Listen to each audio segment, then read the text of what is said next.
Bibiyahe patungong Israel si US President Joe Biden araw ng Miyerkules, October 18.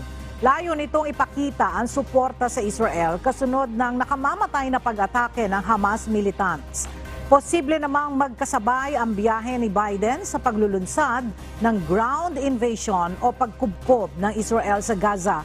Kaya nangangamba rin ang ilang administration officials. Nakatakdang magtungo ang American Chief Executive sa Tel Aviv at bibisita rin ito sa Amman, Jordan. Makikipagpulong ito kay Prime Minister Benjamin Netanyahu at iba pang leader ng Jordan.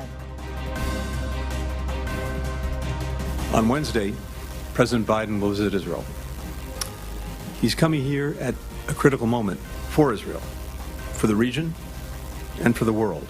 The President will reaffirm the United States' solidarity with Israel and our ironclad commitment to its security.